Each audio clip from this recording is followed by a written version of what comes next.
games. Oh, I'm so scared. We are going live with Kyle's tools. I think I'm gonna take this spotlight out.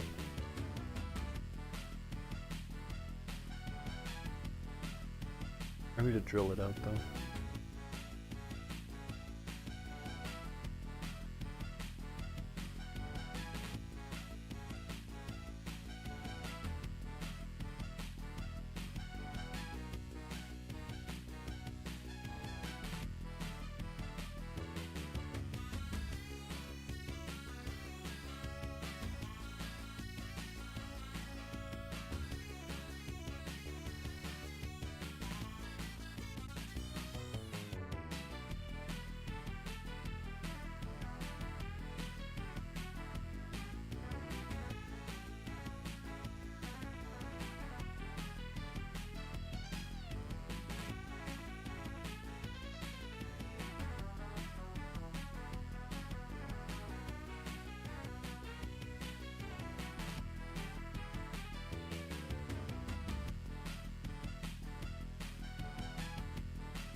Pin Daddy, Pinballers. Hey, it's me, Dusty, Pinball Newbie. Hey, everybody.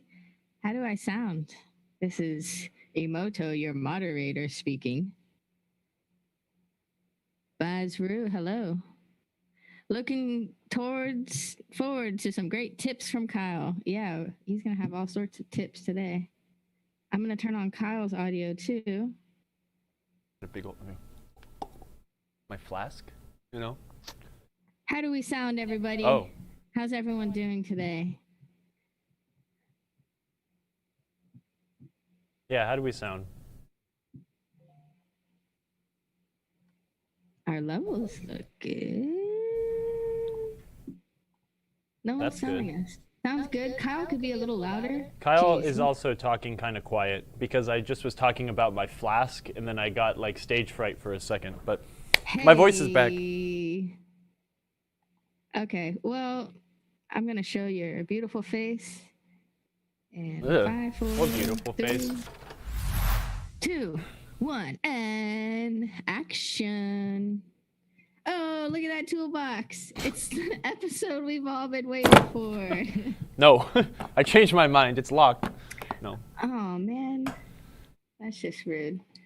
Hello, everybody. Oh, my gosh. I'm wearing my Marco hat today. I didn't even realize how unprofessional of me. I should keep it on, right? No, that's cool. I'll put my Marco. Because this is the hat you should wear when working on your games. This is the hat I wear, except it's like this. And I'm like, wait, on the phone. Kyle, help me. I don't know what I'm doing.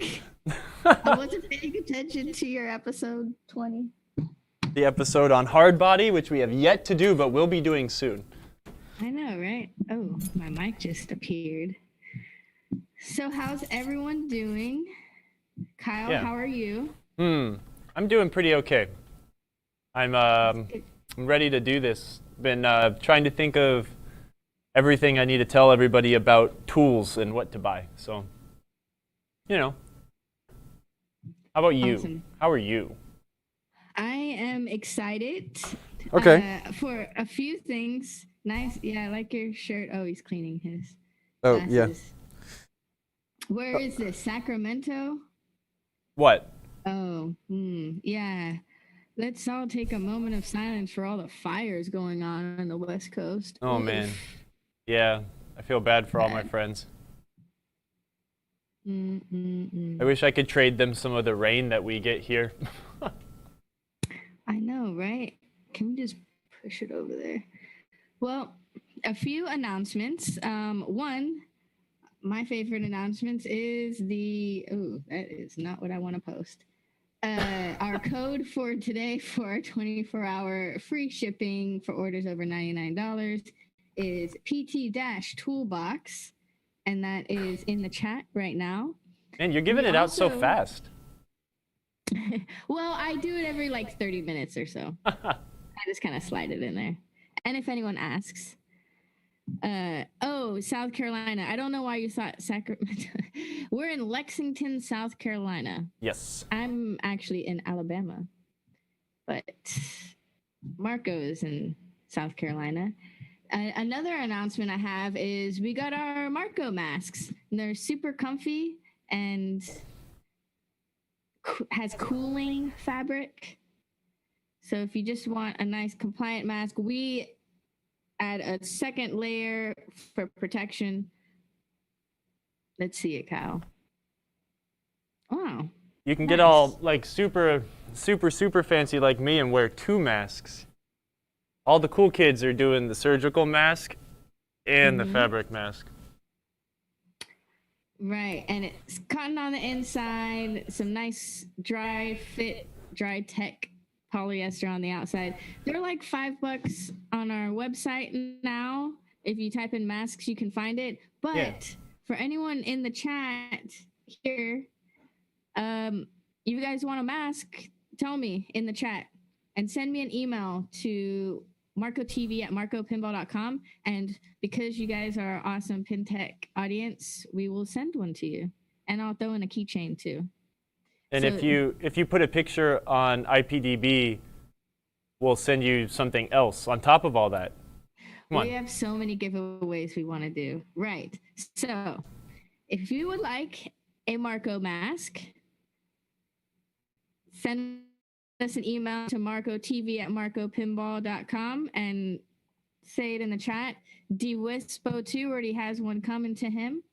Awesome. And our homework is still adding more pictures to the Internet Pinball database. So if you add pictures from your home collection to update the database and send me proof, send me the pictures or the confirmation or whatever, I'll send you a Centigrade t-shirt, one of our cool Marco shirts. Kind of like the one Kyle's wearing, except not Centaur. Turn around, Kyle. Yep. Show them how cool the back is. So, it's like a play field on the back, and it's made by Free Gold Watch. They're the coolest things ever. Matt at Free Gold Watch did the art for our the Firepower and the Centigrade shirt, and he also did the Centaur shirt, which is my favorite shirt and hoodie ever.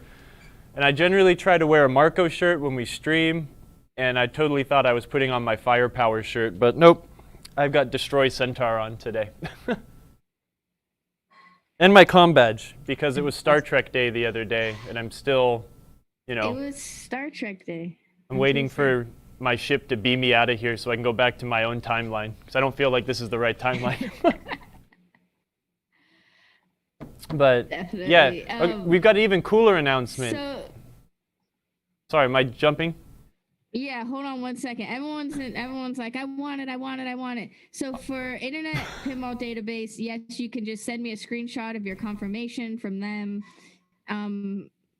Any type of confirmation. Show me take a photo with your phone showing that you're uploading. It'll show you, give your name underneath the picture who uploaded it. And I've been bad too. I have not taken enough pictures yet.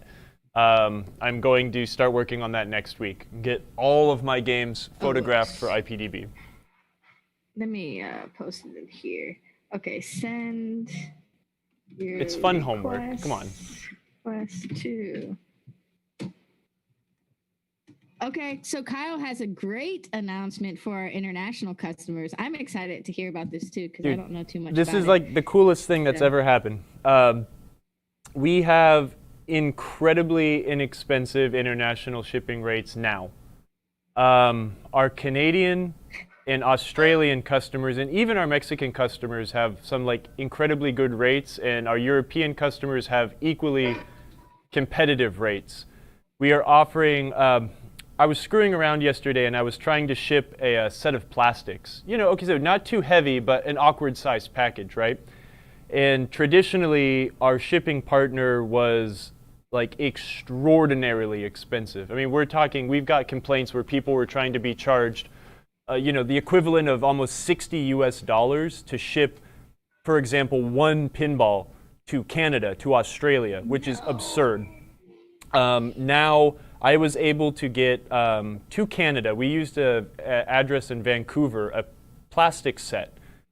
It would cost, I think it was like $20 without duties paid for the shipping, right? It's complicated, right? You international folks, you know what your duties and taxes are and how much you have to spend before you have to start paying extra taxes and duties. But we found a solution where like a $150 plastic set would end up costing about 220 US dollars to get shipped to Canada in 3 days with the duties and taxes included into that price.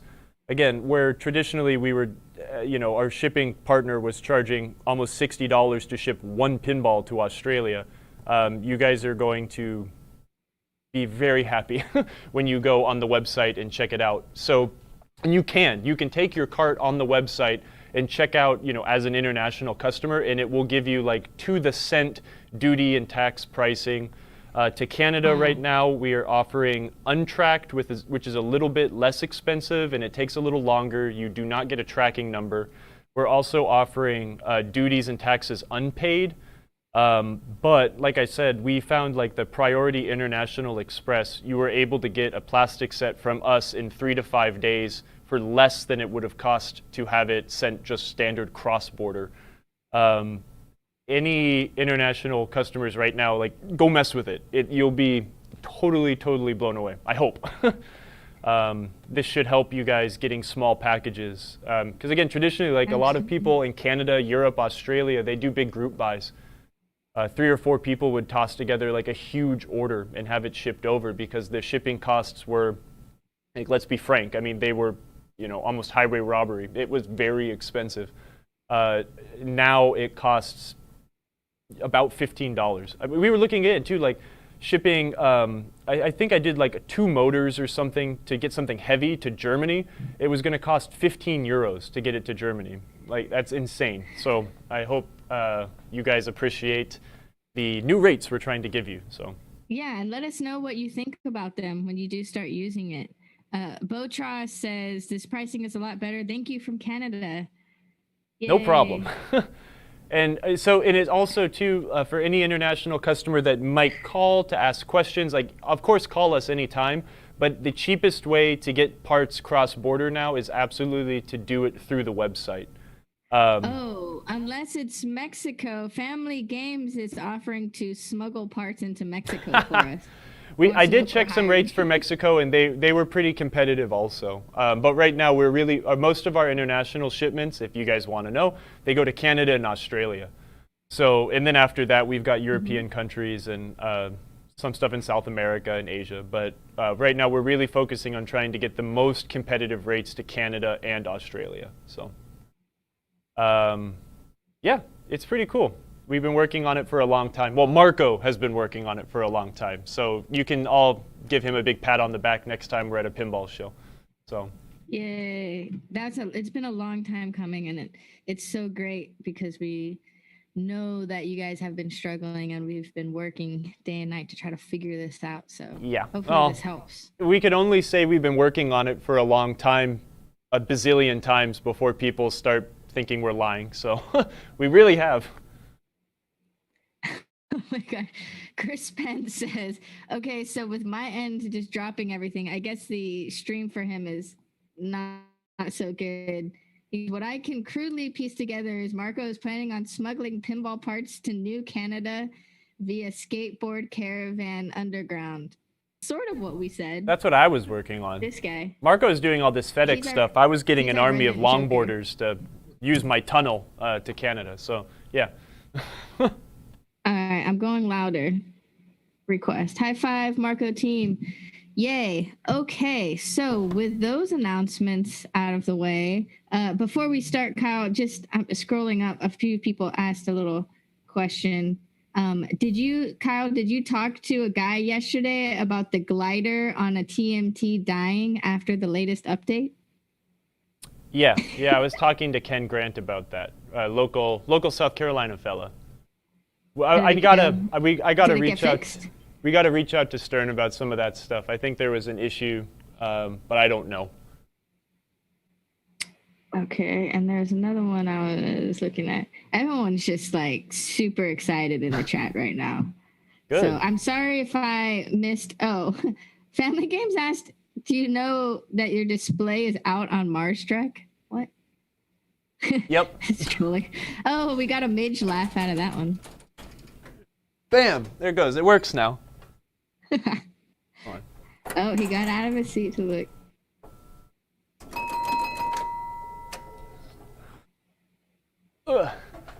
I don't know. I'm really excited for us to like actually market this international shipping thing. I know it might not sound exciting to all y'all because everyone in America, we're all lucky we get these free shipping codes and stuff. Exciting. But all of our international pinball friends have been struggling for a long time. So we're here to help.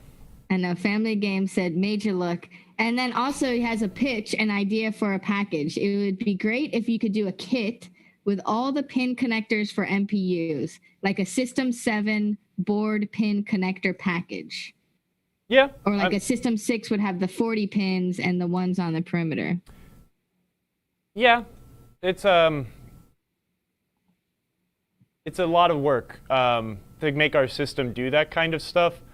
But what I would like to do is do more knowledge center stuff using part numbers in our systems to be able to help people figure out exactly what they need. We're going to be working on System 6 stuff maybe next week. I've got 2 System 6 games here that I want to work on, and I just came upon a new System 7 game. To me, my only System 7 game that I own currently, I think. So I want to get back in on learning how to do the Williams stuff. But if you need the exact components, send me an email because I do have some 8 or 10 pin long male headers to use with the interconnect. We got like a new part that will work much better than the traditional length 156 connectors. And again, most of the time you don't need to replace a lot of those peripheral connectors on those computers. Unless you do, but I wouldn't change them unless you actually have a problem with them. Just saying. But anyways. Nice. But yeah, if you need the part numbers, let me know. That sounds cool. Sounds complicated. Family Game said it would be a system that would pull all the parts when a person orders the kit. Yeah, that's kind of how our website works, but unfortunately, it's hard. It's it's not as easy as it is for me to like explain how to do it. We don't need to get into that. It. Yeah. Okay, so on to the show. You see this right here? Oh, you can't see. I'm pointing at Kyle's box. And we all wanted to know what's in the box. What's in the box? So Kyle, let's do it. The most important thing on anyone's toolbox is obviously the stickers. If you don't have any stickers on your toolbox, you're doing it wrong. But let me start off first. The actual most important tool anyone could ever have is a light. This might sound stupid, but this is the most important tool. No, I know. The most important tool that you can have in your pinball toolkit, seriously, is light. Light helps you see. If you cannot see, you are you're going to be fighting things, right? Shadows are problematic. Light helps. I cannot stress enough to just use a light. It's just hook it up to the service outlet, put it on, then start working on the game. It's very useful. This light is old. It's disgusting. It's crunched up a bazillion times, but it works. It's just a cheap clamp light with an LED bulb. you need a light. That's the first tool everyone should have. Second off, a toolbox. So I'm a I service tried to show tech. off your stickers, but the overhead shot is too bright. Okay, we'll do 1 second of stickers.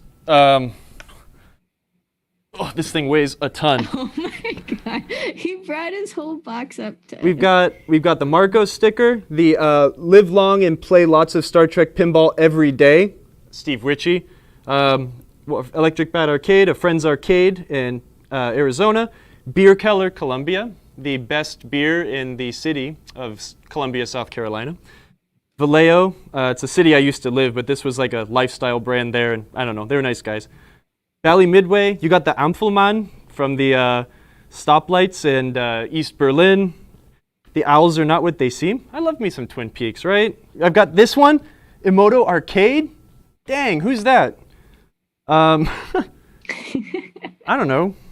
I've got an old school. Basically, the moral of the story is swag up your toolbox Absolutely. with stickers of local arcades and places and things you like, because I just love stickers. I buy stickers everywhere. Every time I go see a show and a band has a sticker, I buy it.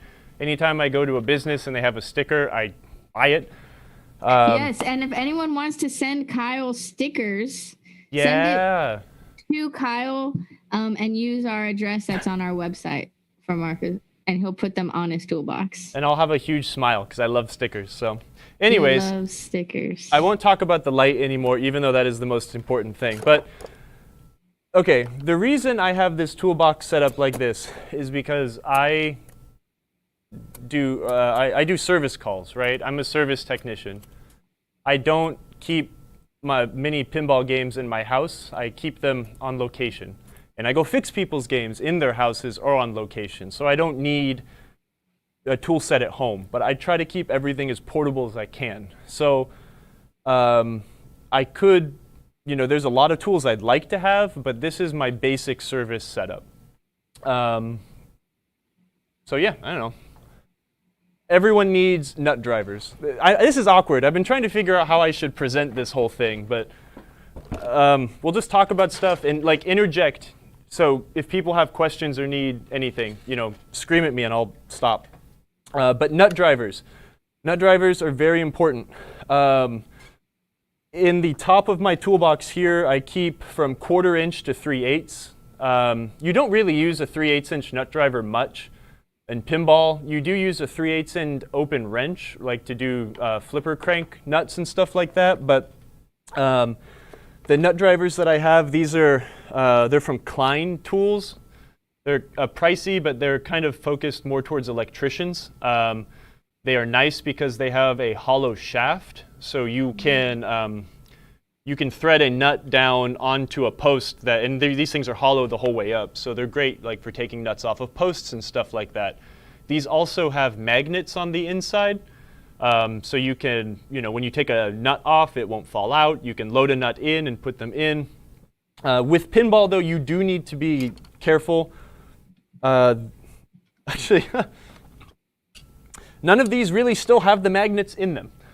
Sometimes the the posts that the nuts go on, they're much wider, and for whatever reason, the magnets are very brittle, and they cracked out of these things. So I do keep, I have repurchased this 1/4 inch one that still has a magnet in it, because this is like the one you use most, right? 1/4 inch and 5/16.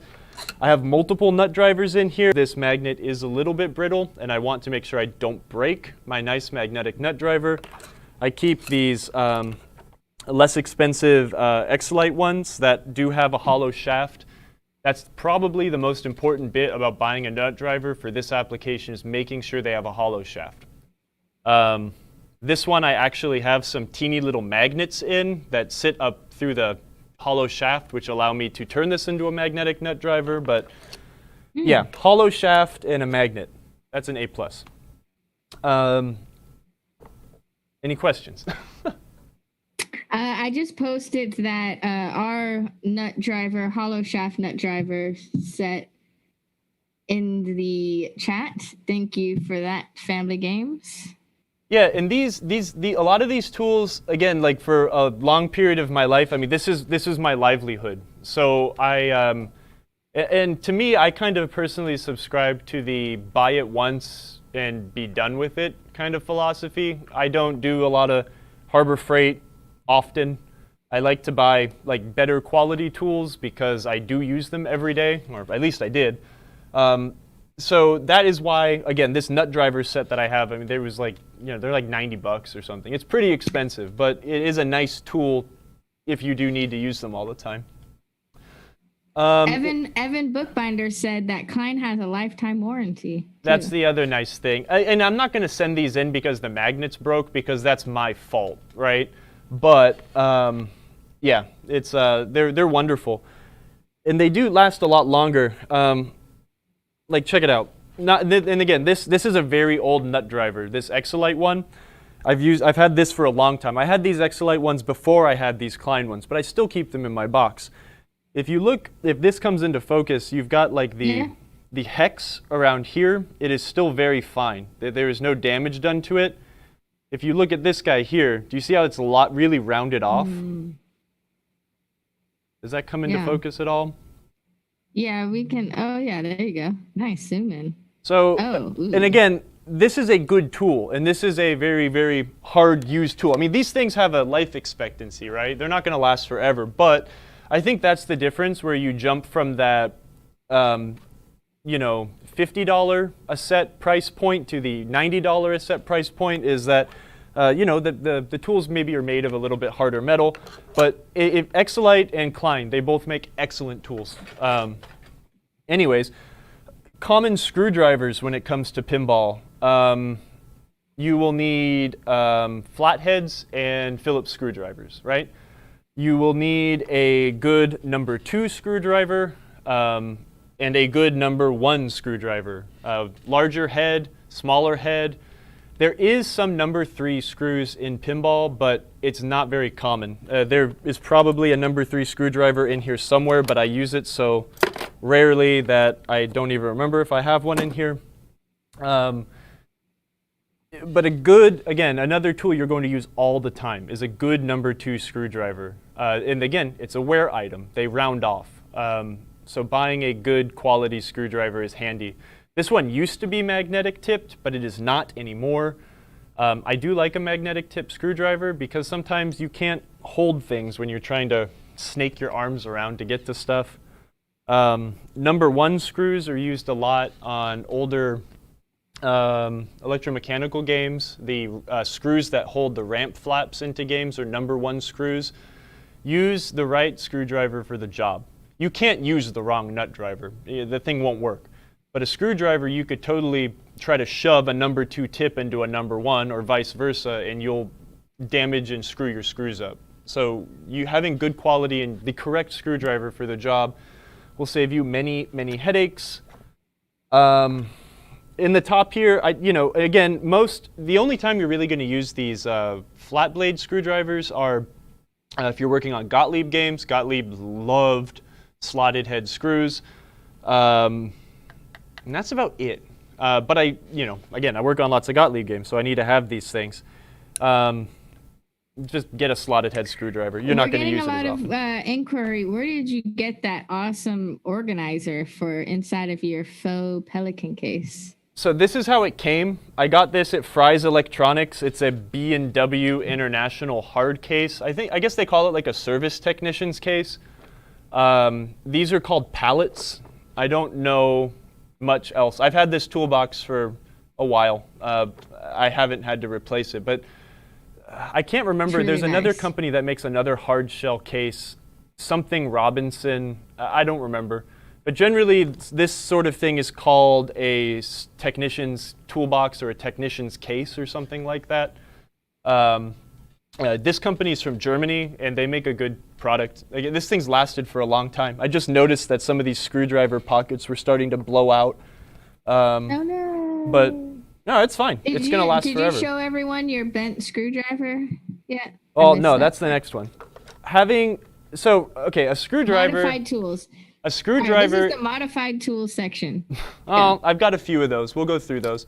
But a screwdriver is to remove screws, right? You're not supposed to use a screwdriver as a prying device, but sometimes you have to. And that's why I like to keep these cheapy little Ace Hardware screwdrivers around. My non-patented bench screwdriver is my favorite tool for many, many reasons. But using these small screwdrivers to pry and bend things, those are pretty handy. They're really handy to have around. I have them in multiple lengths. I tend to use these things for prying and poking. And then I do have this little, I don't know what size, it's an 1/8 inch flathead screwdriver. This is what I use a lot when I'm working on Gottlieb games like relay banks, and I use this a lot on score reels. It's the perfect size for those screws. So I guess what I'm trying to say is, like, I'll keep these cheapy screwdrivers for doing things that they're not intended to do, and then you keep one nice one to keep its intended purpose, or use it for its intended purpose, right? To keep the head nice so you don't blow the head out or something like that. So that's what goes in this pocket. Mov Cole said that he's seen a Phillips head driver that was made to back out really bad, worn out Phillips head screws. Yeah. I don't know if that has a name, but it was very useful to have. I don't know. I mean, yeah, it probably has a name, but yeah, that is neat. That's a huge pain in the butt. I don't generally carry a Dremel with me. So it depends on how I'd approach that in the field. But I mean, generally, if there's a really, really destroyed Phillips head screw, I'll Dremel a slot into it and try to use a flathead to get it out. So behind those things in my toolbox, I have an assortment of pokey things. This is like the second most important tool anyone could ever need. Are flush cutters. I keep like 2 or 3 sets of flush cutters in my toolbox. One of them is a nice, like, very virgin pair that I only use to cut wire. These are not intended to do 80% of what I actually use them for, so I do try to keep 1 or 2 sets that have really nice blades to cut wire. And then I have another set that I abuse and destroy. And generally, it's a rotating thing, right? There's a new set that goes in, and then the good set replaces the crappy ones I'm about to throw away. And you kind of rotate through them. But this is, I use this to cut everything, right? We were using this to cut the legs off of chips when we were installing that Ramtron. You cut, header pins off and stuff like that. They last a while, but I like to have a sharp pair to do really nice, precise work when I need it. So that's why I keep multiple pairs in my toolbox back here. I've got a pair of angled flush cutters, which I like to use to extract things a lot of the time. Sometimes on like older electromechanical games, there'll be like a framing nail, or not a framing nail, but like a teeny, like super small diameter nail or something, right? You need to pry it out. So you can use these to sit flush up against the playfield and then rotate to pull them out. You could use these for electronics work. These are very, very, very, very handy. Can you show it in your above cam so we can see like a close-up of... Oh, maybe go even closer. Does that even read? Oh, yeah, that's cool. I could bring that other camera out if we wanted to. I don't know. Yeah, they're just handy. They've got this, like, again, they're kind of flat here, so you could lay this up against something and then rotate them like that to yank things out.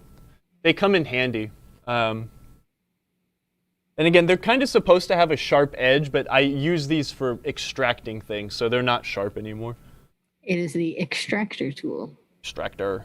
There's my nicer set of flush cutters. I've got an acid brush, because you never know when you're going to need to brush stuff up. These are like super cheap, crappy brushes you can get at like any hardware store. I don't know why they're called acid brushes, but that's the term that I've always heard these referred to as. But you brush out an insert, or you want to brush something, whatever.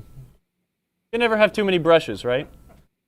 Let's see, what else is in here? So for those of you joining us, we are going over all the common tools you should have in your pinball toolkit as advised by Kyle here. I mean, not all of these things you need to have, right? These are things that I've built up in this toolkit over a long time because I found that I need them.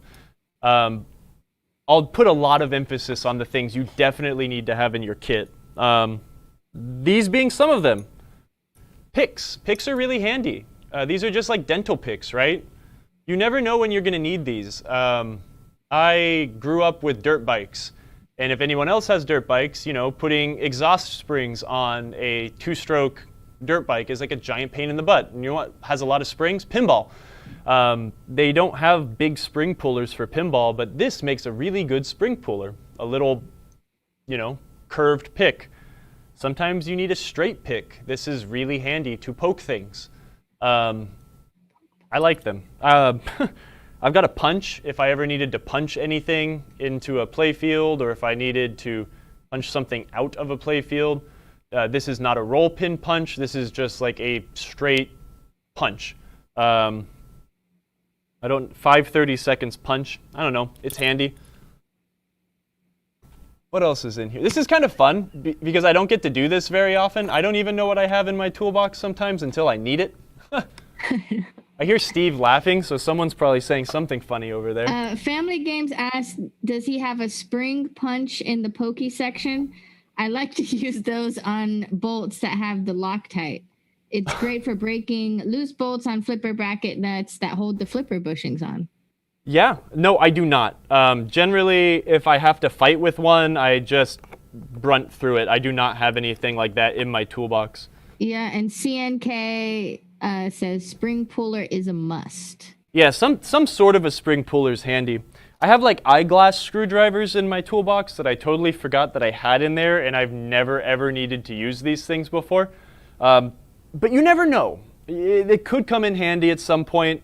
They probably shouldn't be back there because I forgot they were there, so yeah. We'll throw them in the dungeon for now, and we'll find a better place for them. So Kyle can fix your eyes and your teeth and your pinball machines. Ugh.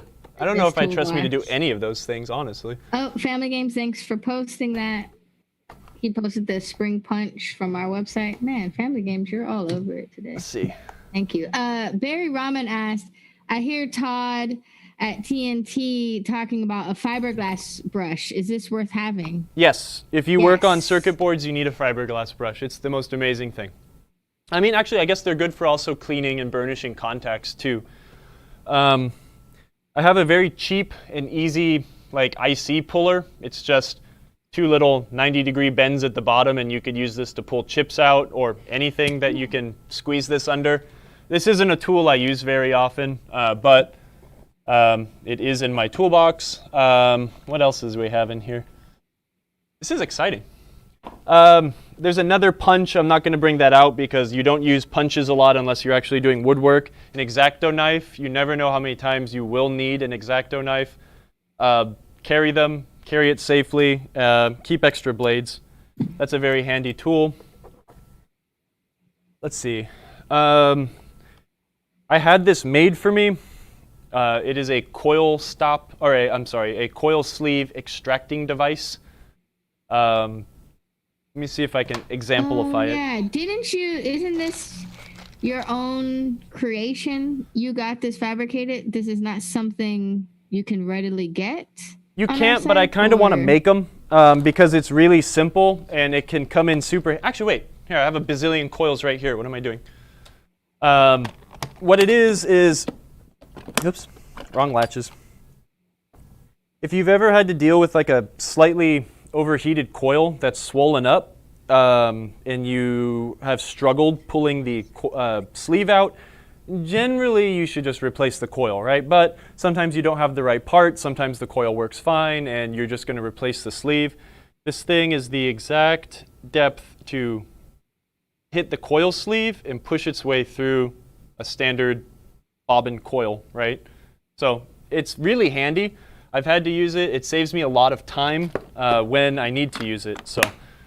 And can you show a close-up of that, how it's cut? Because it's really interesting, right? So explain how we would be able to make this ourselves. You can't unless you have a lathe. If we had one. I'll try to get some of these made. It's a very simple tool. Yeah, that would be great. My friend Dan Zielinski at Musée Mécanique in San Francisco made this for me. It's amazing. So, Everyone needs That's one of those. cool. They just didn't even know That's it a yet. cool trait. Let's see. I've got some pin extracting tools here. I've got the straw that we would use to like take boards off of standoffs on Gottlieb games, Bally games. Everyone needs one of these. We have this on our website. I have no idea what the part number is. It's a Gottlieb tool. I think Gottlieb had a part number for it. I've got some standard Molex pin extractors here. The two sizes you'll use a lot in pinball are going to be the .093 and the .062. I have this cheaper one here that is the .82 or something. A lot of video games and Japanese video games will use this on harnesses. It's something you don't see a lot in pinball though. But I have all three sizes with me because unfortunately I do have to work on video games sometimes, no matter how much I dislike it. Oh. Mofko asked, what kind of wire strippers do you have? Oh, we're getting there next. Oh, okay. Sorry, we're jumping ahead. You need this. Everybody needs a Molex crimp and stuff press thing. You need this. If you buy IDC connectors, stop. Buy this, and then you can crimp and stuff Molex connectors because it's a bazillion times better.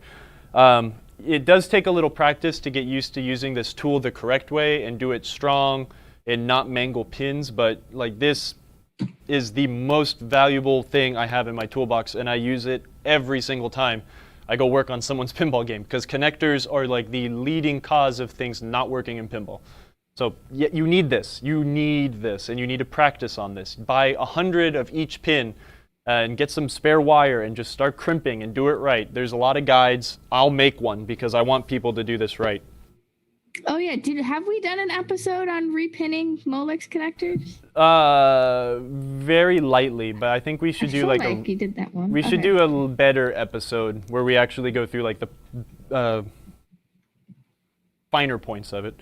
I added it to our episode ideas list. Thanks, Family Games. Wire strippers. Wire strippers. These are so from cute. Jonard Tools. I think I bought these at Fry's Electronics because they were cheap. But these are the kind of wire strippers that I like. I don't like those big bulky ones that do the pull and strip. I don't like the ones that you just pull the wire through. These do take a little bit of a hand to figure out how to use because if you are a little too rough, you can cut the wire. So you do need to kind of get a feel for how tight and to pull and strip wires. But these are amazing. And wire strippers do go bad. This is a wear item. They do get dull. So unless you can sharpen that teeny little opening, this is something that does turn into a wear item. I mean, I guess I don't replace my wire strippers more than once every 5 years, but still, a fresh set of wire strippers is amazing. What's this? Oh, I've got, not only is it a baby vice grip, it's also angled. This thing is really handy. I can't give you any examples of when you would need this, but when you need it, you will be very glad you have a small vice grip. When it comes to this kind of stuff, name brand really is important to me. I feel like this stuff lasts longer and works better than some of the cheaper stuff you might be able to get at Harbor Freight or something like that. And this is not me being like an elitist and saying don't buy crap from Harbor Freight, but you get what you pay for. And sometimes that stuff just doesn't last long. I hate when people say, oh, everything's made in China now, blah, blah, blah. That's not bad.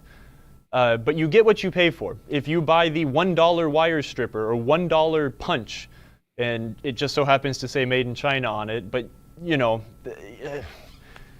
if you buy something quality, it doesn't matter where it's made. Let's just put it that way. But I don't like to buy stuff at Harbor Freight because I can't have my tools failing on me when I'm on a job. But some things I do. Some things are absolutely fine to buy at Harbor Freight, especially wear items that go bad really fast. Steve Burtock said in all caps, flush cuts. Yeah. Hey, thanks, Steve, for the fresh set of flush cutters. You're the best. This is a goofy tool I made out of some whatever plastic this is, PETG or something. But this is a very specific tool that has a very specific job, and I like tools like that. This tool is to hold the bushing that goes in between if this is the head of your Stern pinball game, there's a bracket that attaches to the cabinet, right? There's a bushing between the cabinet and that bracket that attaches to the head. It is a pain in the rear to keep that bushing in place when you're trying to bolt everything together. So I made this tool to hold the bushing while you assemble things. When I used to work for a distributor or a Stern dealer, I guess actually we were an Everything dealer, but sometimes I would have to deliver games upstairs by myself. And that is a giant pain in the butt, but it's not impossible. These Spike 2 games are incredibly easy to take apart, and you can bring the game up in, like, I call it like the DEFCON 5 installation process, where the playfield comes out, right? The head comes off. And at that point, you're just carrying a plywood cabinet and a stainless steel head, or a stamped steel head upstairs, and it becomes a lot lighter to do by yourself. So that's why I have that thing. And that's a tool you made, so it doesn't exist? No, yeah, it doesn't exist. I should sell it to Stern so they can sell it to all their dealers or something. Let's see. These are like pin extraction tools. So these are for, I guess you'd use these a lot for edge connectors. You could also use them for .156, like crimp and stuff connectors, but honestly, don't buy a special tool for that. Just use a teeny screwdriver. It does the same thing. This is for an edge connector where you would have to stick this pin in. Actually, hold on. I have an edge connector. I'm going to search for it for like 1 second before I give up, but I know it's here because I want to use this to explain. Because I see people using these tools incorrectly all the time. Yeah, and J. Lee Bolton brings a very good tip that Kyle would approve is cheap tools are great for at-home work, but quality helps on the job site to prevent failure. Okay, I can't find my edge connector, but what it is the pins lock inside the housing. So what you do is you stick this tool inside that housing, and it depresses the locking tab, which allows you to pull the wire out.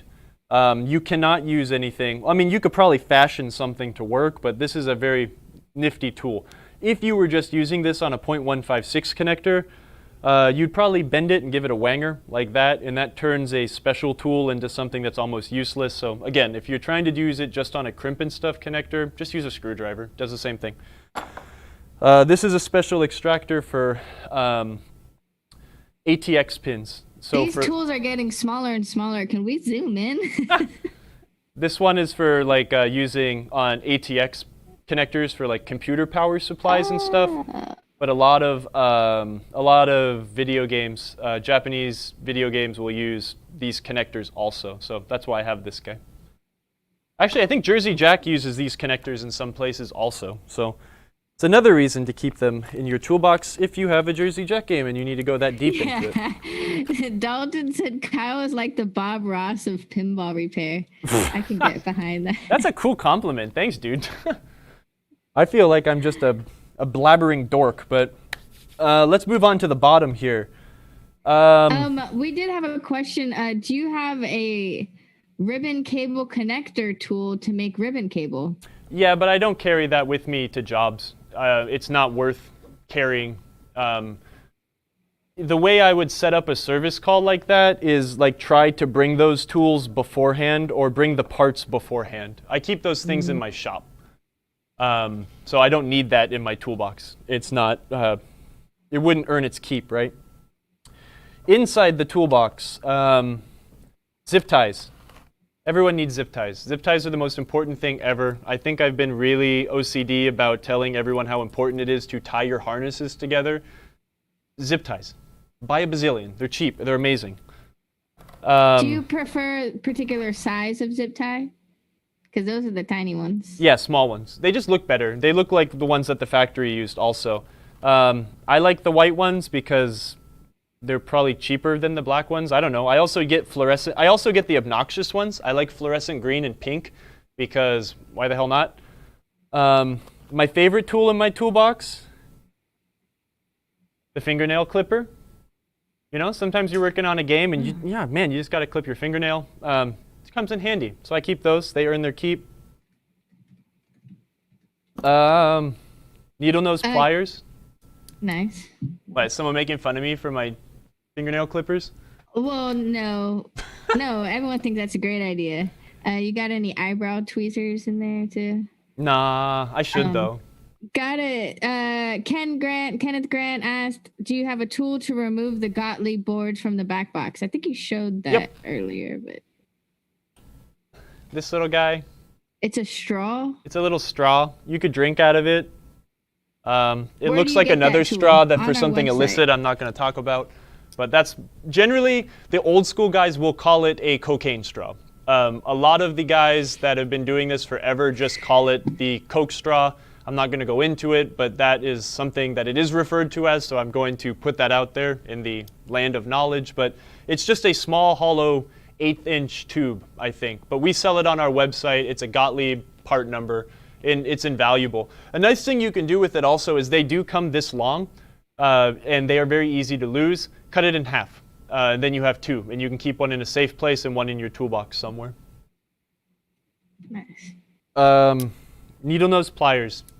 You need them. They're great. These are just like a 6-inch set of needle nose pliers that I've had forever, and they do the job. Wrenches. I keep a 5/8" wrench for leg bolts and for jam nuts. I also have a 9/16" wrench for bally leg bolts, bally jam nuts, and lots of head bolts are generally 9/16". This one's ratcheting for extra speed. Nice. Let's see. Let's keep on wrenches. I've got like a ton of open-end wrenches in here. I don't like working on pinball games with socket wrenches. It's just too awkward and clunky. Socket wrench or open-end wrench-wise, I mean, I have 1/4 inch. I have two 5/16" wrenches. Sometimes you do need two. Sometimes you'll have like a post cap and the threaded, the post that actually goes through the playfield, and you'll undo the nut and it'll start taking out the post with it. You'll need two of the same size sometimes to break those things loose if you're not using a nut driver. But I also have, these are very common sizes to need to use on the playfield. But I have these two are Craftsman, and they are very thick. These are Ace from Ace Hardware, and they're a lot thinner. So I do keep some thicker and some thinner ones if I need that lower profile. Sometimes using these thinner ones to get underneath plastics is easier and keeps you from damaging and scratching plastics. The other sizes I keep in here separate. 11/32, that's another common hardware size. 3/8, this is what I use to tighten all of my flippers. 7/16, it's useful. The bolts that hold Williams heads together are 7/16, and I guarantee you if you open up any of your WPC games that those are loose, so go tighten them. And then a 1/2" one, because you never know when you're going to need it. So these don't take up much room, so I don't mind keeping these sorts of things that I might not use very often in the toolbox because they don't take up a ton of room. Yeah, Midge, do you know what the part number is for the Gottlieb Coke tube? Everyone's trying to find it. Not off the top of my head. I think I can crack it pretty quick, though. Can I add those as a keyword? Can I make it say Coke straw, or is that going to get me fired? No. Nobody will ever see it if it's on the back end. So Berto Drink had a good tip. He wrote that he keeps a single alligator clip to hold wires together when he solders them. Oh, yeah. Oh, wait till we get to the bottom. I've got a mess of alligator clips. The next little pocket over from those wrenches, what do we have here? We have a metric crap ton of switch adjusters, points files, flex stones, light socket cleaners. What's in there? I'm always scared to reach my finger into the bottom of this thing because I'm going to get bit by a tool. Or a spider. Yeah, or some evil monster that's been living in there. Oh, it's a really, really short light stick cleaner. Okay, let's go over some of this crap. Points files. I have 3 of them in various degrees of dullness. I probably should get rid of some of these because some of them are so dull, they don't do the job. If you have new pinball games, you really don't need one of these. Some guys don't like using these at all because they're very abrasive. These are used to clean points on switches.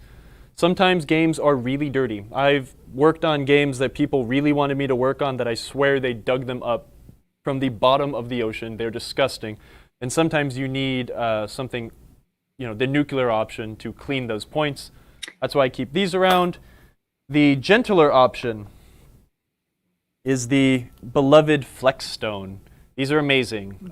You need these. Everybody needs these. These are safe to use on all sorts of switches because they're not abrasive enough to destroy the material, but they are abrasive enough to take the dirt off. I think on our website it's 77-PLAST. I posted it. Hey, yeah, so I know some of the circuit board extraction tool, Yep. not Coke straw. Oh, I work with old people. Well, the people I worked with were old, and in the 80s, that just happened a lot. It's a common thing. Look in an 80s like Playboy or National Geographic or something, you'll see advertisements for those sorts of things I was just talking about, for those intended Scott purposes. Denisi is here. Hey, Thanks Scott. for joining What's us, up, man? You're always here in spirit because we have TNA right there for all of us to. Oh, good zoom in. That was good. Plastones, though, or Flexstones, sometimes you'll get them and they'll be really gritty, and you'll get like some grit falling off of them, and that grit is not bad. It's not going to cause any shorts or anything nasty, but these also wear out pretty quick. They do have a short shelf life because they're abrasive, but not too abrasive. I mean, this is like a 4,000, 8,000 grit sandpaper. What you'll use these for generally is you'll get the switch, stick this in the middle, and drag it out. Another thing people use are business cards, and business cards are like the gentlest option. So I also carry business cards somewhere to use for that reason. Light socket cleaners. These are super handy. Like old Bally games have really lazy light sockets. I mean, actually, I guess pretty much every pinball game is old enough now to have lazy lamp sockets. So these are handy. They get inside and allow you to cut the crud off the side. They cut the crud off of the bottom little nipple for the lamp, and also force that the plunger that the lamp sits on in and out. We'll do a demonstration on one of my Bally games that has lazy lamp sockets, and we'll go over how to fix those. That would be a fun episode. Sometimes if you want, again, the nuclear option, I like to put these in the chuck of a drill and just blast the lamp socket with these things, and that'll really get a lazy lamp socket done. But that's like, again, if I do not have the correct lamp socket and I really want to try to fix it. I don't have patience for bad lamp sockets. If they fail the cleaning test like 1 or 2 times, I just replace it now. They're cheap, and you gotta have lights, man. Switch adjusters, very important. Everyone needs them. This is just like a combination of ancient. What's the lazy lamp tool? Is there a part number? We sell those that? too, I think. I mean, I know we do. I used to get them from Pinball Resource as well. Switch adjusters are great. We sell It's coming. we sell a set of 3 that comes in like 3 different flavors. I don't remember what the flavors are. You've got like a 90 degree and a straight. You've got like a 45 and a 90, and then we sell one with like a 90 and then I just got one of those. 45, but in a different configuration. You can never have too many. These things do wear out also. They're thin, they snap, or you can have an ancient one like this that is just like so blown out that it kind of doesn't work anymore, but I keep it because I've had it for like 10 years. There's something, I have a lot of nostalgic tools in here that I don't use, but again, I've been using them since I bought my first pinball game. So, in fact, Steve Sharland may have given me this tool. So that's one reason I'll never get rid of it, even if I never use it. Awesome. And Midge just posted the socket cleaning stick that we have on our website. This is important. Repost it now. When you work inside of arcades and everyone is constantly asking you, hey, do you work here? Can I have change? When I would work at Musée Mécanique, I was given this badge with honors, so people wouldn't have to ask me if I worked here. and I could give them change to their heart's desire. And I'm going to put it on now, because I got my comm badge on this side. Why not? This is a PLCC chip puller. This is what you'd use to take the ASIC chip out of like a Williams computer. Cool. Why? But that's why you have to have the right tool to do it. You get them on the corners, and it just kind of Midge over there, and like, you pull it, what? and it lifts it right out. But see, that's the thing. Don't pull an ASIC out unless you have the right tool. It's really, you can do lots of damage, and those things are very expensive. So I don't have to use this very often, but I mean, I guess actually I'm wrong, because a lot of times you'll go to a customer's house, and it's like, oh, you know, this game used to work. And you go to this corroded, awful mess, and I'm not going to fix a busted WPC computer and I just throw in a replacement, and you'll need this to replace the ASIC. So I do use it more than I thought I did. This is a infrared light test stick. You can do the same test now with like your cell phone camera, but I'll use this to test optos on pinball games. You can stick this, what's called the test area, in front of an infrared LED, and it'll put a little spot, and that helps me see if a LED is working or not. I've got a crappy pocket knife, some heat shrink tubing, some pens, stuff I have to use to fill out invoices and stuff with, right? What else is in here? Allen key set, just a standard Allen key set. It goes from 5/16 to 1/16. Definitely want this. They're very handy because right next to them I also keep T-handles and a straight one. I've got a 5/32 straight. This is the Allen nut size that Williams used on their flippers. A lot of games use for flippers. I've got a T-handle just in case I need more torque. And then an 1/8" T-handle that Bally used a lot on their flipper cranks. So having both of these in combination is really handy. Again, I have these for speed. If you just want these, that's not a problem. Can you zoom in a little bit, Midge, on Kyle and the toolbox? What else is in here? I've got some forceps. I don't know. I think I used these once, and I was like, oh man, I'm so glad I had these in my toolbox, and I don't think I've ever used them again. But again, they don't take up much room. You never know when you'll need them. This is a really awesome tool, and I don't know. We don't sell anything like this, do we? We do. Are they from Mill Amusement? No. It's called the Bulb Yankee. The Bulb Yankee. But is it a plier like this? Yes. It's not the stick on a... It's called Son of Bulb Yankee. Oh. These are great. These are for pulling bulbs in places that are like hard to get to, right? Like a pop bumper body or something, and you're really struggling to get a bulb out. They're pliers that have a rounded inside. They're a rubberized tip. You can go inside and grab a bulb and twist it and turn it. Do be careful. You can make the bulbs explode with these things because you can put lots of pressure on them. But these are handy. These are really, really handy to have. I would recommend everyone have them. And now I know that we have them on the website. You should buy them. What else? I've got brushes, brash brush, steel brush. You never know when they're going to come in handy. We've got a magnet on a stick.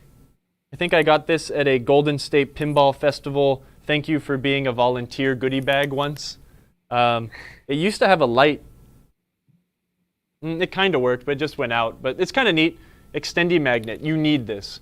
You absolutely need this. If you were going to buy one, I wouldn't buy such a fat one. I'd probably buy like the skinniest one possible because you will drop teeny screws underneath ramps, and a very small magnet can sneak its way in there and pick up a screw. So yeah, we actually have a really skinny one, and we have one that has a mirror attached to it. Yeah. It's a mirror, so you would use both. That's great. I've got one of those too. But I've got a bigger one that I use for adjusting colors on video game monitors, but that's in the bottom. So let's go in there, because this is actually kind of like going into the deep ocean, because I haven't looked at the bottom of my toolbox for very long. It's probably gross. There's probably a lot of weird tokens in there. No, CNK, not a skirt mirror. Huh. Kids How about some stage. questions? Do we have any questions? Because I'm talking really fast. No, I think you should keep going because we're already an hour in and we haven't even gone through your entire toolbox. Yeah, there's a lot of crap in here. Let's see if I can find the useful things. There's a lot of crap in here. I feel bad because I like to be organized, but this is just a freaking mess. A headlamp. Headlamps are great. I think that thing's out of batteries. I should fix that. Top cam for this. Generally, when you buy a set of oh, whoops. What are they called? Prop rod? Nice. When you buy a set of nut drivers, they will come with like a lot bigger sizes that you won't use a ton. 3/16 is a size you will very rarely ever use in pinball or amusement. There is a 1/2 inch and a 7/16 inch size, which you might find a use for. Some coin door hardware uses these sizes, and they're handy to have, just because they're so much faster than using a wrench. I keep them in the bottom since I don't use them very often. Oh, check that out. I have a 9/16 inch wrench with a little ratchet side. I had no idea I had that. That's awesome. This thing's super cool. I use this for installing coin doors. I'm sorry, coin door locks. Actually, wait, I have another tool that goes with this. No, this is the one I use for coin door locks. This is super handy. You've got a 7/8 inch socket on the end of a palm ratchet. It's a 1/2 inch drive. It's reversible, but this thing is nice because it's small, so I don't have to carry a giant socket wrench to get coin door stuff off. So this, you know, it's the size of my palm, but it fits in the toolbox really well. I love this thing. This is how I do all of my coin door locks. This thing is handy, but I don't use it too often. It's a ratchetless ratchet. I don't know how it works, but you can move this thing like a millimeter and it wants to start ratcheting. It's really handy, but it doesn't come too handy in pinball. I use this a lot when I was working on motorcycles. I have a big box of these. But you know, it can come in handy if you've got a second person that want to help set up a pinball leg or something. Yeah, here's your little wrench. It doesn't take up much room either. Let's see. Big file.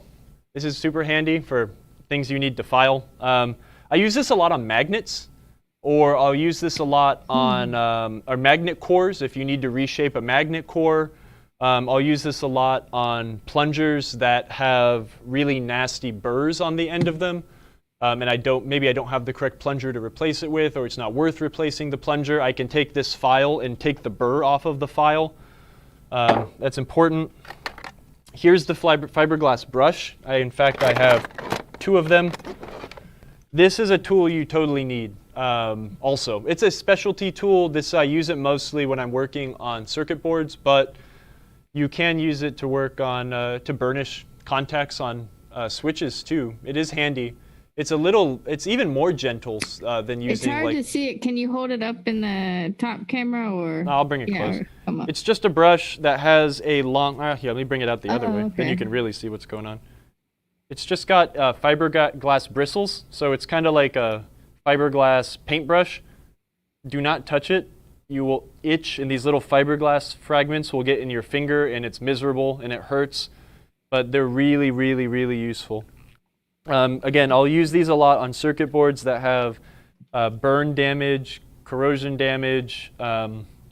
If I needed to take off like a layer of silk screening or something to expose a trace, this is a really gentle way to do it. They're great. Did you show a flipper switch tool, flipper switch nut tool? Danielle is asking. Flipper switch nut, no. I had one, but I think it went missing. But they do make a special tool. I forget what size those nuts are, but what I'll generally do is just use, I know it's kind of crude, but these, I forget what these are called, these amazing open-y, closey pliers, that's what I'm gonna call them. If you're gentle, you can use these to extract those things. Sometimes what it is the flipper button nut remover is, it's like this, and there's one size on one side and another on the other, and it's just kind of a straight tool you can use to take those things off. But see, here's the other thing, right? this is my toolbox I use when I'm doing like service, and changing someone's flipper buttons isn't a service thing most of the time, right? That's something that I'll do when I'm making a game pretty, which generally I'm having people bring them to the shop to do that. I charge a lot less money when people bring me things instead of me having to go there, and making flipper buttons pretty is kind of, it's low on my list of things to do when someone's game doesn't work. I have a voltmeter in here. I have a very cheap voltmeter. I've had this voltmeter for a long time. It has never failed me. You do not need anything super fancy when you're servicing a pinball game. You're looking to see if voltage is there or not. I do not need to know how many decimal places of voltage I have in a certain circuit, because generally it's either there or it's not. In the shop, I have a much nicer voltmeter. I have all sorts of stuff that does not need to be in my travel box, right? When I'm going to someone's house and like, my displays don't work. Okay, let's check for high voltage. Oh, we have 0 volts, or oh, we have 190 volts, And if it had 150 volts, it would tell me. I do not need to know down to certain decimal places. You do not need anything crazy fancy, especially if it's going to sit in the bottom of your toolbox. This is one of the most important tools you have. But again, since I have, my going out stuff and then more specialized equipment at the shop, this is fine. Don't overspend. Nice. I have a dongle. The later Williams games did not have a service outlet, so they had this like IEC dongle thing. So I carry this just in case I'm working on a later Williams game, then I need to use the service outlet. A redundant second 1/4-inch nut driver. For whatever reason, I never use it. I've got a set of security bits in here. Lots of pinball and amusement stuff use a security bit. Security bits are generally, like here, this is just a standard Allen, right? But they'll have a little, they'll have something sticking up and out, so you can't use a standard Allen wrench to remove them. So this has a hollowed out center, which allows me to remove those sorts of things. If you have a WPC game or a System 11 game, go look at your back glass lock. Generally, they use a Torx head that it uses a security nip. So you can't use a standard bit to open those things up. Let's see, what else is in here? I know. Yeah, so Kyle, we're gonna give you homework. Your next article to write is going to be your essential pinball tools. Yeah, I'm happy. I'd like to do that because this is kind of everything you're showing us. Something this is kind of crazy. I'll help add all the hot links to where they can get these tools. Crescent wrench, you need a crescent wrench. They come in handy. I like to have the right tool for the job, but sometimes this is the right tool for the job, so you need one. I have this teeny screwdriver that is super handy. You've got your standard screwdriver. You've got the I need a little bit more room screwdriver, and then you've got the I really need a lot of room screwdriver. Let's see. Is there anything else in here? I've got a mess of wires. These are just handy to have around. Alligator clips, like this. You've got little hook-style ones to latch on to like components or chips or legs or something like that. I made this thing. I use this to test like lamp matrices. It's just 2 of those little hook-style connectors, and I soldered one end to one end of a light bulb and the other to the other end of an LED. And I can use this to go through and check which parts of a lamp matrix are working or not if I really needed to do some troubleshooting. It's kind of handy. The rest of the stuff in here, this is like stuff I never, ever use. There's so many screwdrivers. I can't wait to clean this thing up. Soldering iron. You need this. This is my soldering iron that I carry with me everywhere. It's a Hakko FX601 67-watt soldering iron with adjustable temperature. I put a chisel tip on it because that's how I like to solder. Soldering tips will kind of be like round, like your finger. They can come to a point, like an arrow, or they'll come to a chisel. so it's flat, and then it has 2 bevels on either side. I like this because it's wide enough for me to do like big fat lugs on a coil. It's also can be used fine enough to do board work. So it's very versatile. This one is adjustable temperature, and I keep mine set at 410 degrees Celsius or so. Nice. People ask me that a lot. Ninja asked, do you have a few strips of piano wire? I keep some of that in my parts box, which we might have time to get to. I'm going to start rushing now. A jeweler's loop. This is super handy when you're doing board work and you need to make sure that everything is handy dandy. Again, I was being super obnoxious about saying you need a light. Good light will help you see things, and sometimes when you look at things without light or without magnification, you'll miss stuff. A jeweler's loop is handy. That's why I carry this around. I am only going to pull out important things from this spot because it's full of screwdrivers and crap that I just need to throw away. I have some desoldering wire, some solder wick. It's handy, but generally I'll be using my solder sucker. If I'm doing something that's really fine or damaged and I can't use the suction that this thing puts out, we've talked about this, it can damage traces and stuff like that. Desoldering braid is really handy. It sucks the solder up. The solder is attracted to it. There's a bunch of screwdrivers in here. Vice grips. I had those cute little ones. Some really big ones are also very handy when you have problems. I have a small pry bar. A small pry bar can get you out of all sorts of situations when you need a pry bar. You just toss your tools down, man. I trust them. They're good tools. What else is in here? There's a lot of screws. I have a token gauge because sometimes in arcades I have to deal with tokens as much as I hate tokens, but these are handy to have. I think we sell these. Roger Williams Mint. It allows you to butt a token up to each side to tell you what size the token is. There's like 4 or 5 different sizes of tokens. That's what that's used for. I've got some more forceps, which don't lock, but they're handy. They're kind of big, so I don't use these often. Solder. We've talked about solder. We don't need to go into solder right now, but I carry my solder in the bottom of the toolbox. And that's about it. I have a box cutter in here. That's a very standard tool. I have a scraper that is missing the razor blade. That's annoying. But this is handy, like, you know, when you're trying to get tape or something nasty off of a lockdown bar or get some nasty stuff off of a side rail. Having a scraper is real handy. That's about it. I've got a collection of razor blades that are kind of scary, so I'm going to dump this out later. I've got all sorts of really cool, I've got a Showbiz Pizza Place token. I told you there was like a little collection of tokens in here. I'll grab the couple that I can see. What else?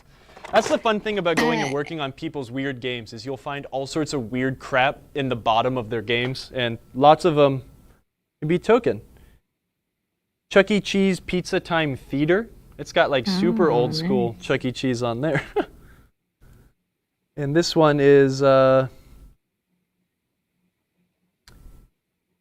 can't read that. Video Giz Wiz. I don't know. It's kind of a cool token though. Anyways. I love tokens. Yeah, there's a few more in here. Do you have a Safecracker token in there? I have a Safecracker token in my box of weird pinball stuff at home. That's too valuable to just, or to me, to sit in the bottom of my toolbox and jingle around. Independent says, I've been doing electronics since before you were born, but I've never been successful with that soldering wick. He said, I appreciate being shown how to do that. Do you have any tips? No, honestly, I don't really like the solder wick either. I don't use it very often, which is why it's still in its bag that it got shipped to me in. When I go to a service call, I generally have a third box with me that carries like the big stuff, or I'll keep like my rubbers or the pop bumpers or the drop targets that I might need specific to someone's game, but I will always carry my desoldering iron. I won't work on boards anymore if I have a chance of screwing them up. And if I have to work on a board in a customer's house or at an arcade or on location, it's just better to be set up for success. So always use the right tool for the job. I do agree the desoldering braid is weird, and I don't have tons of success with it, but if I'm desperate, I will try to make it work. So, oh, and I guess I should talk about these things too, because I didn't bring these up. Scotch pads are super handy. You will find a use for them. Whether you need to polish up a plunger, or you just need to make the grain on something look good, or man, that leg looks like crap because there's some oxidation. Let me just rub it. Okay, now it looks better. I'm happy. I like the purple stuff because it stays coarser longer. And a roll pin punch, hold on, say that 5 times fast. A roll pin punch set. This is handy too. A roll pin, if you don't know, will hold generally a plunger to something else. Do we have that? So this is a roll pin, right? This roll pin goes through the plunger and holds this spring. There's special punches you use to get these things in and out. So again, right tool for the job. Now, since these things are easy to get and you can get replacement parts, it's kind of a no-brainer just to use a new item instead of rebuilding these things. But sometimes, you know, I will have to punch this out, replace the spring, and put it back together. But yeah, that's pretty much the toolbox. There's a lot of crap in there, but I hope you were able to take something away from it that made you think about what you need to have at home.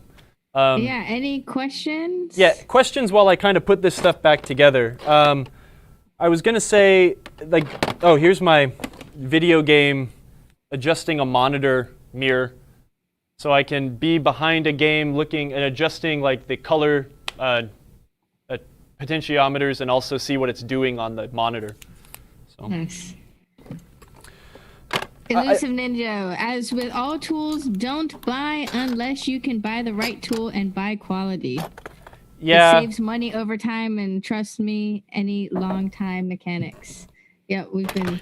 Yeah, I can't stress that enough, but I can't... I also don't want to come off as like, if you don't have enough money to buy the fancy tool to not do this, you know? Again, the reason I have like more money in tools with this kind of stuff is because these are my livelihood. I need to have tools that won't fail me, etc. So I do have some, you know, more expensive sorts of things. I do keep a hammer. A teeny little ball peen is generally all you need. There's the deep root hammer someone was asking about. The deep root hammer? Is that a joke that I don't get? Today. Probably.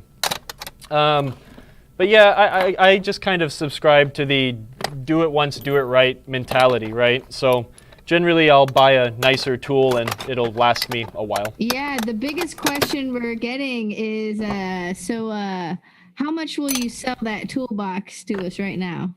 Highest bidder. This is invaluable.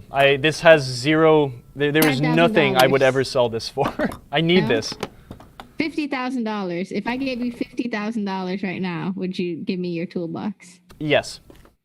Okay, how about 10,000? No. Now you have your range. Somewhere between $10,000 and $50,000 you can buy Kyle's tool box. Or you could just go set your own up and it will have like super cool flavor to it that, you know, you get to put on your own box of tools. How did all this crap go in here? Jeez. All right, I got it. Bam, bam. This kind of goes somewhere. So again, as being, electrical tape. This stuff's evil. Just don't use it unless you really need to.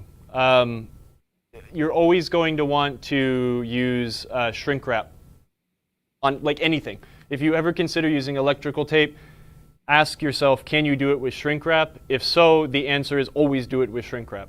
This is not a permanent solution. Do not use it unless it's, you know, necessary. That's up to you to figure out if it's necessary. But I don't like solutions that aren't, you know, the right fit. And I think that electrical tape just isn't a solid connection. It's not something that will keep something together forever. I don't want to have to come fix your game because something shorted to something and the thing caught on fire because you used electrical tape, right? So This isn't going to close, so I'll just have to fud with it later. But I don't know if y'all wanted to see like the box of parts I generally carry around too. No, that's going to be a whole nother episode, man. Look how that box is bigger than your toolbox. Well, we don't really need, this is like just stuff. Oh, he's opening it. We don't need to go over it, but like this is, how much time, what time is it? It's 4:30. We're going to go over this real quick unless we have a huge Q&A thing going on.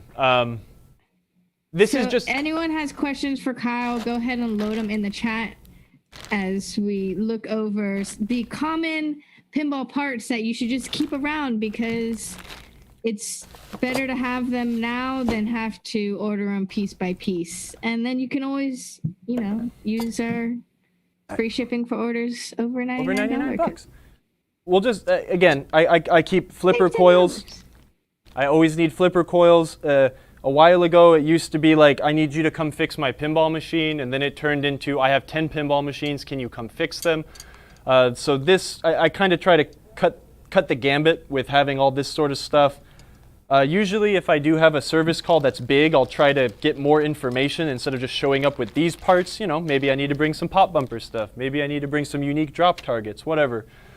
A bunch of wire. I've got like 30 gauge Kynar wire that I use to repair traces with. Spare wire. Big box full of crimp and stuff Molex stuff. A smaller box that I need to restock full of the round pin Molex connectors. Couple auto launch brackets, a slingshot bracket, a pop bumper bracket. Just trying to be prepared. I want to make sure I don't have to go to a customer's house twice if I don't have to. My goal is to always go there, fix the problem once, and not have to come back. But again, I do prefer doing work in the shop. I've got some random coils, just like, a bunch of 23800s, 261200s, real common Williams stuff. I keep a 5141 Gottlieb flipper coil in here. A chime coil for a Gottlieb and a Bally flipper coil. Just stuff to have just in case. Flipper rubbers, flipper bats, a couple different flavors. No lightning bats because lightning bats are evil. They'll deserve to be in pinball. Random box of hardware. I know everyone's watched me struggle with that before. A small box of Nyliners.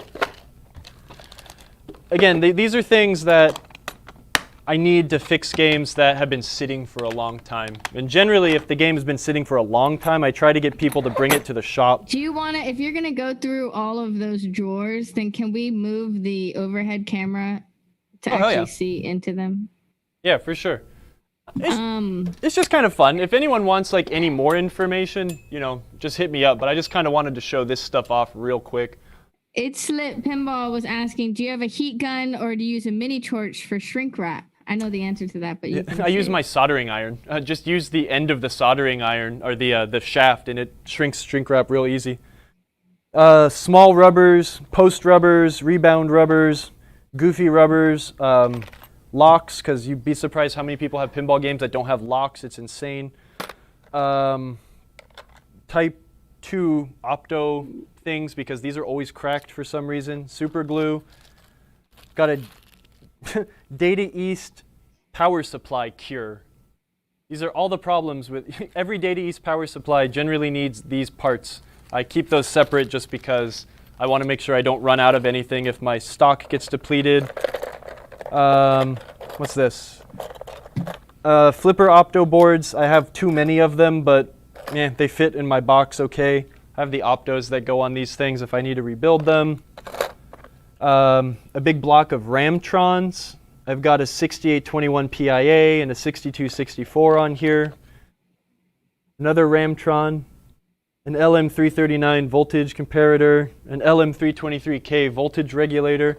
And again, generally I'll try to carry more. I have another box of electronics I'll bring places, but this is the general first aid kit. I don't know, a trough opto repair kit. We got a question from Pinball Newbie I want to get to real quick. Yeah. While he's here. How common or uncommon is for old pinballs acting up on a hot day. For example, 90 degrees with no AC. Ooh. Like throwing random tilts, then behaving again when the temperature drops. Like a slingshot temporarily turning into a tilt switch or weird you've got stuff like that. You've got some logic errors at that point, man. These things aren't supposed to be working in that kind of heat. I think if you look in the manual, it says, what the recommended heat range for these electronics to be working in is. I opened up my Xenon to unplug the speaker because you can't turn the attract noise off, and it was really hot in there. And this is like a 70-degree air-conditioned room, right? I wouldn't recommend running your pinball games for long in that kind of heat, man. I don't know what would happen, but it's not good. These are flipper power wires from a Whirlwind that I junked a long time ago because I needed wire. Use the overhead cam too. Oh, okay, I see it. Sorry, I got resistors, pots, switch column drivers. It's just kind of a hodgepodge of crap.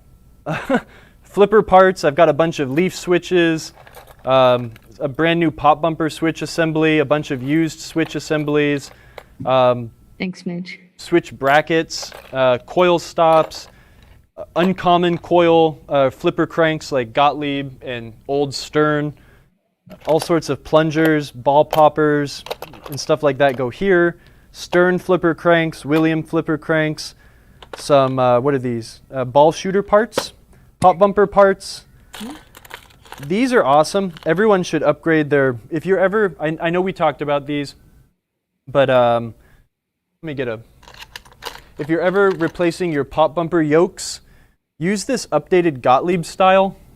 These ones that have the, this curved edge, they never break, but you do need to replace them as a set. You can't use a Williams fiber piece and a Gottlieb yoke. You need to replace these together. But these will work on any pop bumper, even though they are a Gottlieb part. These things are amazing. So I keep a bunch of those in there. Random calamity of springs, targets, lane dividers, a bunch of coil sleeves. Here's a pro tip.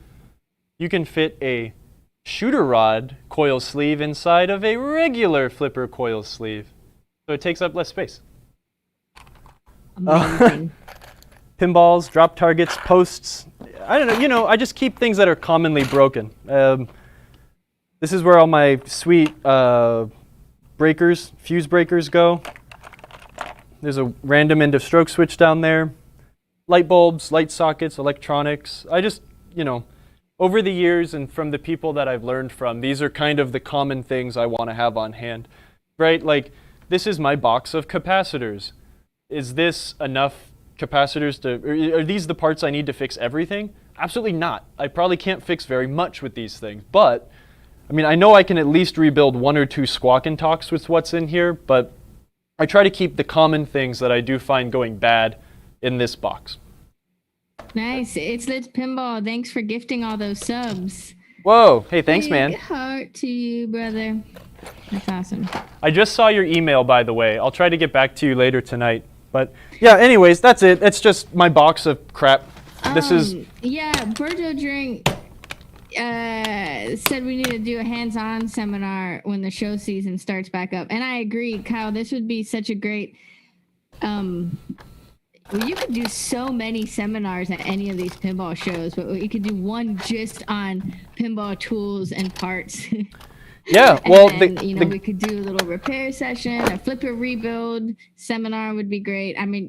We could do a whole pinball weekend show just learning from you. If you want to sit here and listen to me blab, I'm happy to do it. We're here. But maybe I have an offensive odor. You don't want to see me in person or something. I don't know. No, we don't get neck strains because Kyle is 6'7" or 6'8", so we'd be watching you. But maybe we can sit on bleachers and then you could be at the bottom. We'll do a pinball repair class somehow. I'd like to do that at a show, but it's easier to do it in my own comfortable space of a workshop. Well, we'll figure something out. I'd like to do that. I used to do some of that with it's some of the local shows in California, helping the guy I used to work for, and that was a lot of fun. It was very rewarding. Yeah, Berto's gonna bring the beer. So. Okay, well, let's do it, man. Come on over. You have Thanks to get for joining the us fancy too. beer that Kyle drinks. We just bring some good German beer. That's what I'm That's into. German beer. Indie Pins asked, "Are the contact leaves sold separately?" I think so, but what I do generally is I keep a lot of that crap. A lot of the switch blades that I have inside my toolbox are just from like switch stacks that I've parted things out for or replaced. So I think you can buy some of those separately. I think we do sell some of them separately, but it's hard to plan for what you need because the lengths and the spacing of the the contacts. I know that we sell contacts individually. I know that we have some switches that you can peen the contact in at different lengths. They might be hard to find on the website, but I'll try to put that in my memory banks of things to make easier to find. Just, Nice. Here's the thing. My wife's going to hate this, but just don't throw anything away. Just keep everything, right? Every single, unless it's like absolutely broken, right? But there's so many usable parts you can take off of an old assembly or something like that. I don't replace assemblies ever. I always rebuild things 99% of the time. But if you do remove something and replace it and it's not a wear item, keep it. That's why I have so many switches that I'm able to, bastardize to make work. Nice. Blah blah blah blah. I just saw a good one that I wanted to answer. I'm sorry, guys. I talk too much. Pinball122 asked, any chance of how to understand schematics? Ooh, schematics. Let me plug Fun with Pinball real quick before you get into it, Kyle. Fun with Pinball, they just had their class last Friday. They do it about once a month. I'm going to post in the chat. It's a free live seminar. These are for old electromechanical games, but it's 90% reading schematics. And if you have an old EM game that you have an issue with, you sign up for it and they will actually try to help you repair your game over the live stream. And it's really cool. And, they do full screen on schematics. They show us how to read it. So I've been doing that class every month and it's hard, but it's cool. So the guys are super smart too. I encouraged you to do that. I guess I can tell you how to read a schematic, but that might not be the best way for you to learn. You're watching yours totally lost. Yeah. I don't learn well from just hard. reading. I learn well from doing. So, it's easier for me to have a problem, understand what my problem is, and then try to find it on the map, which is the schematic. And again, like an electronic, like a general power overline schematic is way different than like the schematic for a board, which is way different than like a schematic for an electromechanical pinball machine. So there's a couple different I guess you could call them. There's like couple different schools of like schematic reading you need to learn how to do. But it depends on what your problem is. And personally, I find it much easier when someone will give me a problem, and then I could try to digest it and explain it to them, in a way that they might understand. But everyone learns so different, it's hard to teach someone well one way. I don't know. It is intense, yeah. They're complicated too. It's abstract because it's just a bunch of lines and squiggles and numbers, and trying to digest and figure out what you're actually looking at is kind of daunting. So, I think how in that class they have like a little pen tool that they circle like what schematic we're looking at, and it's kind of one of those things where at least the one thing I'm learning is where to look. Like, okay, I have this switch problem and now I need to see what the pathway is. So look for, this particular switch in this section and how to read the schematics. There's like a B, C, D, E, F, 1, 2, 3, 4 across, and you can kind of like reading actual map find. Maybe we'll do some I'll do a test stream or something. Maybe one a schematics weekend. class would be cool. Maybe one weekend I'll try figuring out a curriculum. Like I'm going to be doing a lot of board work coming up soon. And I was thinking about just firing. I had fun doing that a couple weeks ago, just firing up the stream and like doing board work and chatting with people. Maybe I could try doing something like that, but also showing on the schematic like what I'm touching and what these things do. Yeah, maybe we'll try that. I don't want to like do it on our like normal stream because, again, like I'll be fumbling around and trying to explain we kind things. of looked at schematics when we did fire. Yeah. But it's really hard to follow along in that too. I mean, I think we need just a straight up intro to schematics where that's all we're looking at and you're like, this is what this symbol means. This is what this symbol means. Yeah, I feel like I need to actually be qualified to know what I'm looking at to be able to explain this stuff. Because again, I am not an engineer. I am not smart enough to understand most of this stuff. I just know how to fix it. There's video out there that someone's done, right? There's a couple, but again, it's like pinball schematics. There's different things you need to look at a schematic for, right? Like finding a problem in a circuit on an electromechanical game is one thing. That's complicated, but it's kind of doable. But like trying to figure out where, what you're looking for in a circuit or what components you need to replace in said circuit for like a power supply or something, that's totally different, right? So there's one thing like learning how to read it and one thing learning how to comprehend it. And that's where I wouldn't even know where to start, where to draw that line. So as you can see, I talk a lot. Schematics on YouTube, and there's actually, it looks like a lot of good resources. Yeah, the one there that are. pops up first is Geek Gamer TV did John Robertson doing a whole class. Yeah, nope, that's what you need to watch. I was going to say be careful about reading, like looking at schematics that don't have anything to do with pinball, but that guy is like a bazillion times smarter than I'll ever be. That guy's forgotten more about pinball than I'll ever know. Yeah, so learning from him OG. is just incredible. That's a treat. I just posted that YouTube video in the chat. Thanks for bringing that up because I need to watch that too. But that's also not me saying we're not going to do that. We will definitely bring that into the curriculum somehow. And, if y'all are on Twitch or whatever on a weekend and you see me live, maybe that's what we'll be doing one weekend soon. So. Nice. IndiePin said, on the lower left corner of my old Gottlieb schematic is a tabular listing of relays. One of the column is labeled contacts. I'm not sure what that is trying to tell me. Well, funny enough, I have a Gottlieb schematic right here, so let's look. You're in luck, IndiePin. This is also like an annoying one. I guess it depends, because Gottlieb actually they changed their schematics a lot over the years. And some of the early 70s ones are way different from the late 70s ones. Contacts? It's like an old treasure map. On the bottom left, it shows like the motor sequence and the positions of the switches, whether it's a long or short dwell. There's a lot going on. I don't see anything about contacts, but was it this? Were you looking at like the motor stuff? Because this is complicated and I'm not going to begin to try to explain how score motors work. I'm going to frame that. It's no, so beautiful. I need it. It could be cool wallpaper. It would. Oh my gosh. Whoa. Hey, my wife, if you're watching, I've got a cool wallpaper idea. He said yes above that. So, sorry. We were talking about interior decorating.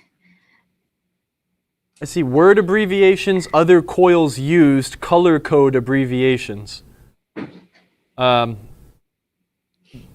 with contacts per se. One thing that okay. On the relays, right here, contacts. So these are all the different relays.